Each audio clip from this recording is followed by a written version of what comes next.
Bonsoir à tous, bienvenue sur C8 pour cette nouvelle édition de Voyage au bout de la nuit. Aujourd'hui, je poursuis la lecture de L'Appel de la forêt de Jack London.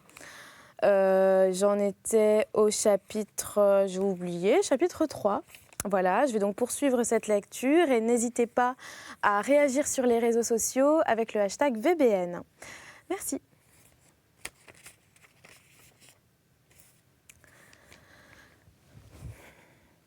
Un juron de Perrault, le choc sonore d'un gourdin sur une carcasse osseuse et un glapissement aigu de douleur annoncèrent le déchaînement du tohu-bohu. On découvrit soudain que le camp grouillait de silhouettes de rôdeurs velus, des huskies mourant de faim, entre 80 et 100 bêtes, qui, venus de quelques villages indiens, avaient flairé le camp. Ils étaient arrivés sans bruit pendant que Buck et Spitz étaient en train de se battre. Et quand les deux hommes se jetèrent entre eux avec de solides gourdins, ils montrèrent les dents et ripostèrent. L'odeur de la nourriture les rendait fous. Perrault en trouva un, la tête enfoncée avec la boîte de vives. Pardon, non, c'est pas du tout ça. Perrault en trouva un, la tête enfoncée dans la boîte de vives. Son gourdin frappa lourdement les côtes décharnées et la boîte fut renversée à terre. Aussitôt, une vingtaine de ces brutes faméliques se précipita sur le pain et le bacon. Les gourdins s'abattaient sur eux, et ils ne s'en rendaient même pas compte. Ils jappaient et hurlaient sous la grêle de coups, mais n'en continuèrent pas moins à lutter follement jusqu'au moment où ils eurent dévoré la dernière miette. Entre-temps, les chiens de l'attelage, stupéfaits, étaient sortis précipitamment de leur trou pour être aussitôt attaqués par les féroces envahisseurs. Jamais Buck n'avait vu de tels chiens. On aurait dit que leurs os allaient leur crever la peau. C'étaient de vraies squelettes, drapés trop au large dans les peaux salies, avec des yeux étincelants et des crocs couverts de bave. Mais la folie suscitée par la faim les rendait terrifiants, irrésistibles. Pas moyen de lutter contre eux. Ils repoussèrent les chiens de l'attelage contre la falaise dès le premier assaut. Buck fut attaqué par 3 huskies. Et en un rien de temps, ils lui déchirèrent et lui tailladèrent la tête et les épaules. Le vacarme était effrayant. Billy gémissait, comme à son habitude. Dave et Sollex, qui saignaient par de nombreuses blessures, se battaient courageusement côte à côte. Joe faisait claquer ses mâchoires comme un démon. Une fois, ses dents se refermèrent sur la patte avant d'un husky, et il fit craquer l'os et le brisa. Pike, le simulateur, bondit sur l'animal estropié et lui cassa l'encolure d'un coup de dent rapide comme l'éclair. Buck saisit à la gorge un adversaire écumant et fut éclaboussé de sang lorsque ses dents s'enfoncèrent dans la veine jugulaire. La saveur chaude qui lui resta dans la gueule l'incita à se montrer encore plus féroce. Il se jeta sur un autre et en même temps sentit les dents s'enfoncer dans sa propre gorge. C'était Spitz qui l'attaquait en traître sur le flanc. Perrault et François, après avoir nettoyé chacun une partie du camp, se hâtèrent de sauver leurs chiens de traîneau. La vague sauvage des bêtes faméliques reflua devant eux. Et Buck, d'une secousse, parvint à se libérer. Mais ce n'était qu'un répit. Les deux hommes furent contraints de revenir sauver la nourriture et en courant, sur quoi les huskies se remirent à attaquer l'équipe.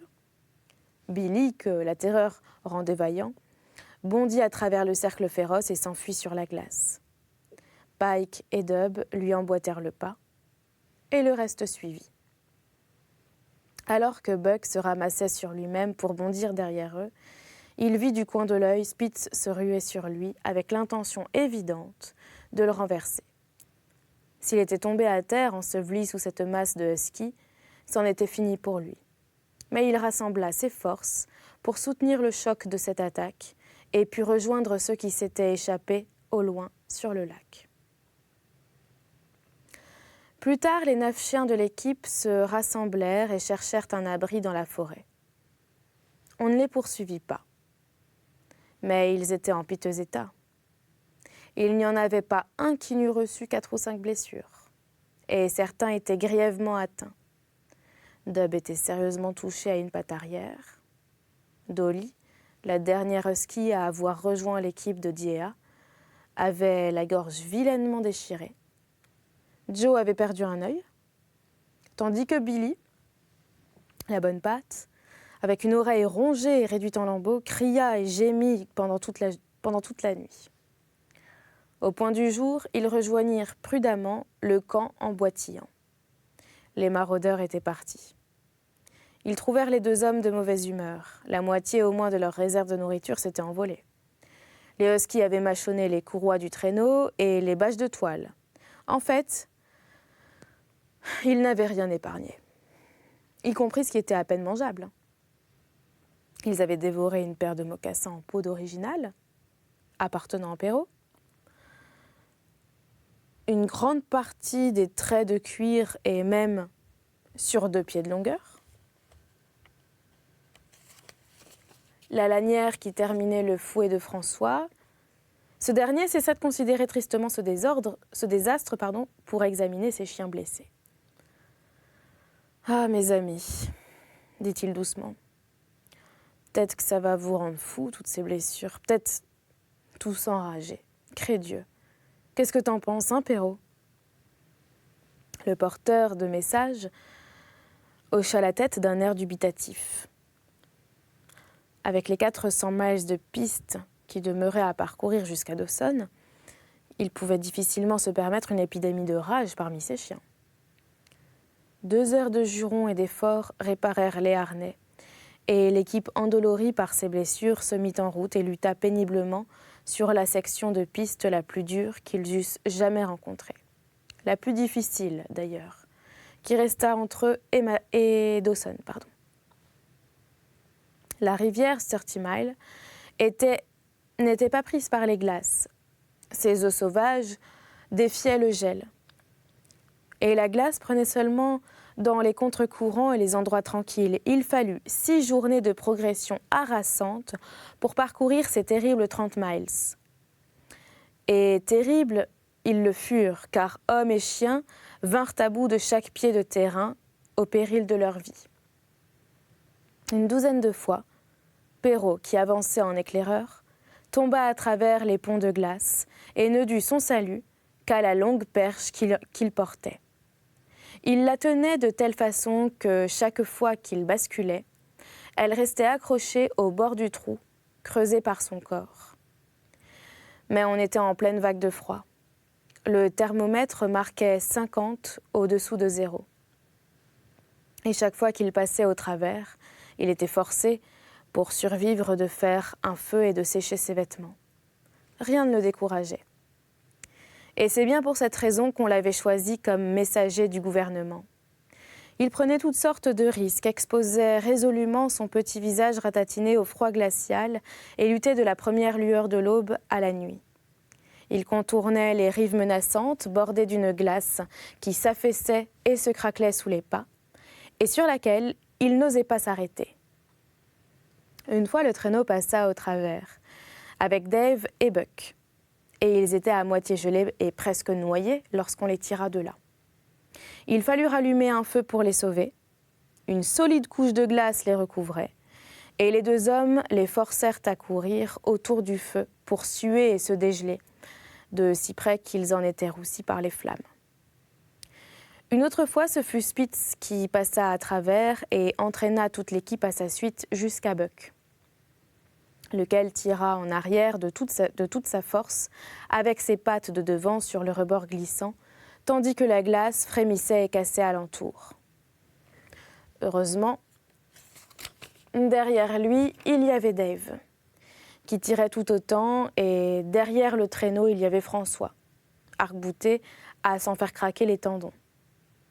Un autre jour, la glace du bord se fendit sur toute sa longueur et il ne resta qu'un moyen de lui échapper.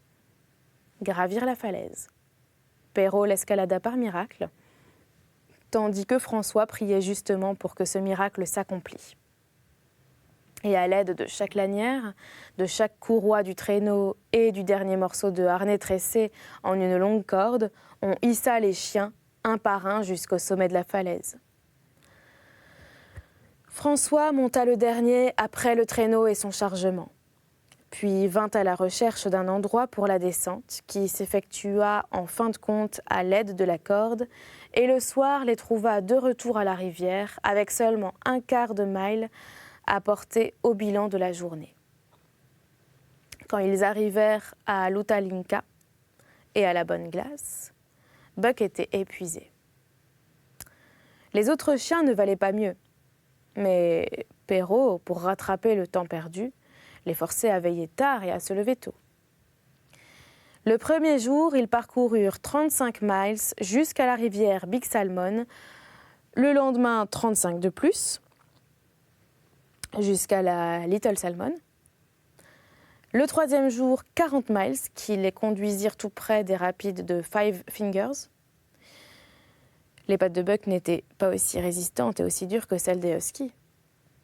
Elles s'étaient ramollies durant les nombreuses générations qui s'étaient succédées depuis le jour où son dernier ancêtre sauvage avait été apprivoisé par un habitant des cavernes ou par un homme des rivières. Toute la journée, il boitait et souffrait le martyre. Une fois le camp dressé, il s'abattait comme un chien crevé. Il avait beau être affamé, il ne voulait pas bouger pour recevoir sa ration de poisson, que François devait lui apporter. Aussi, le conducteur du traîneau frottait-il les pattes de Buck pendant une demi-heure, chaque soir après dîner, et il sacrifia le haut de ses propres mocassins pour en faire 4 à Buck. Ce fut un grand soulagement pour le chien.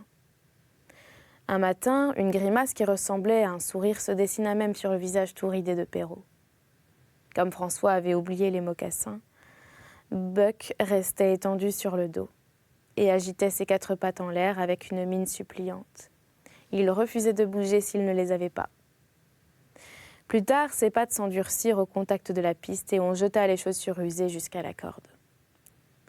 À la rivière Pelly, un matin, alors qu'ils installaient les harnais, Dolly, qui ne s'était jamais fait remarquer auparavant, devint subitement folle. Sa maladie s'annonça par un long hurlement. Un cri de loup à fendre le cœur qui fit se hérisser de peur tous les chiens. Puis elle se jeta droit sur Buck. Il n'avait jamais vu un chien devenir enragé. Il n'avait aucune raison de redouter la folie. Pourtant, il comprit l'horreur de l'événement et il prit la fuite, en proie à la panique. Il courait droit devant lui, avec Dolly haletante et écumante à un pas en arrière. La terreur de Buck était si intense qu'elle ne pouvait le rattraper. Mais la démence de la chienne était si grande qu'il ne pouvait la semer. Il s'enfonça dans l'intérieur boisé du Nil, redescendit jusqu'à l'autre extrémité, traversa encore un chenal couvert de glace endurcie, atteignit une deuxième île, puis une troisième, fit un crochet pour revenir au cours principal de la rivière, et en désespoir de cause commença à la traverser. Et pendant tout ce temps, il ne jeta pas un seul regard en arrière, mais il pouvait l'entendre gronder juste derrière lui. Lorsque François l'appela d'une distance d'un quart de mille, il vira brusquement pour rentrer, toujours en avance d'un bond sur elle. Il haletait, à bout de souffle, il mettait tout son espoir dans l'homme pour le sauver. Le conducteur de traîneau tenait la hache toute prête dans sa main. Et lorsque Buck passa devant lui comme l'éclair, elle s'abattit sur le crâne de la malheureuse folle. Buck alla s'appuyer au traîneau en titubant, épuisé, cherchant à reprendre son souffle. Il était sans défense. Occasion rêvée pour Spitz. Il se rua sur Buck et par 2 fois ses dents s'enfoncèrent dans le corps de son adversaire incapable de résister. Il déchira et arracha la chair jusqu'à l'os. Alors la lanière de François s'abattit et Buck eut la satisfaction de voir Spitz frappé du pire coup de fouet jamais administré à un membre de l'équipe. « Un démon, ce Spitz », remarqua Perrault. « Un jour, il tuera ce pauvre Buck. »« En fait, démon, ce Buck en vaut 2, répliqua François. « Depuis le temps que je l'observe, j'en suis certain. Écoute, un beau jour, il deviendra enragé comme le diable, et alors il en fera qu'une bouchée de ce Spitz. Et il le recrachera sur la neige. Sûr, je le sais. À partir de ce moment, ce fut la guerre entre eux. Spitz, en tant que chien de tête et maître reconnu de l'équipe, sentait sa suprématie menacée par ce singulier chien des terres du Sud. Et singulier, Buck l'était pour lui, car parmi les nombreux chiens du Sud qu'il avait connus, aucun ne s'était comporté dignement au camp ni sur la piste. Ils étaient tous trop mous, la dureté de la tâche, le gel, le manque de nourriture les conduisaient à la mort. Buck était l'exception. Seul entre tous, il résistait, restait en forme et faisait jeu égal avec le husky en force, en sauvagerie, en astuce. Puis c'était un chien autoritaire. Et ce qui le rendait dangereux, c'était que le gourdin de l'homme au gilet rouge avait éliminé tout courage aveugle et toute imprudence de son désir de domination. Il était avant tout rusé et capable d'attendre son heure avec une patience digne des bêtes primitives. L'affrontement pour l'hégémonie devenait inévitable. Buck le souhaitait. Il le voulait parce que c'était dans sa nature, parce qu'il était maintenant possédé par l'orgueil inouï, incompréhensible de la piste et du trait. Cet orgueil qui rive les chiens à leur dur labeur jusqu'à leur dernier souffle, qui les captive au point de les faire mourir avec joie sous le harnais, et leur brise le cœur si on les en prive. C'était l'orgueil de Dave comme timonier et celui de Sol-Lex quand il tirait de toute sa force, l'orgueil qui s'emparait d'eux quand on levait le camp et transformait ces brutes hargneuses et maussades en créatures capables d'effort, d'enthousiasme, d'ambition. L'orgueil qui les aiguillonnait toute la journée, les conduisait au nouveau camp du soir et les laissait agités, insatisfaits et mélancoliques. C'était l'orgueil qui soutenait le moral de Spitz et lui faisait battre les chiens de traîneau quand ils commettaient des erreurs, paraissait dans les traits où se cachait le matin au moment du harnachement. De même, c'était cet orgueil qui lui faisait craindre Buck comme un leader éventuel. Et c'était bien aussi l'orgueil de Buck. Il menaçait ouvertement la suprématie de l'autre. Il s'interposait entre lui et les paresseux qu'il aurait dû punir, et il le faisait exprès. Une nuit, il eut une grosse chute de neige, et au matin, Pike, le simulateur, ne reparut pas. Il était caché bien en sécurité dans son abri sous un pied de neige. François l'appela et le chercha en vain. La colère rendait Spitz furieux. Il exhalait sa rage dans tout le camp, reniflait et creusait dans tous les endroits possibles et grondait de manière si effrayante que Pike l'entendait et tremblait dans sa cachette. Mais quand on finit par le dénicher et que Spitz fonça sur lui pour le punir, Buck s'interposa avec autant de rage. Ce fut si inattendu et si astucieusement accompli que Spitz se trouva précipité à la renverse, patte en l'air. Pike, qui tremblait servilement, reprit courage devant cette rébellion ouverte et se jeta sur son chef culbuté. Buck, qui avait oublié le fair-play, se jeta pareillement sur Spitz. Mais François, qui riait bien de cet incident, tout en restant inébranlable pour rendre la justice, abattit son fouet sur Buck de toute sa force. Cela ne suffit pas à l'écarter de son rival, jeté à terre, et le manche du fouet dut entrer en action. À moitié assommé par le coup, Buck fut renvoyé en arrière, et la lanière le cingla à plusieurs reprises, tandis que Spitz donnait une bonne correction à Pike, qui en prenait si souvent à son aise. Et c'est là-dessus que nous allons arrêter cette lecture pour aujourd'hui. J'espère que vous l'avez appréciée. Et n'hésitez pas à réagir sur les réseaux sociaux suite à cette lecture. Et voilà, je vous souhaite une très bonne nuit ou une bonne journée. À très bientôt.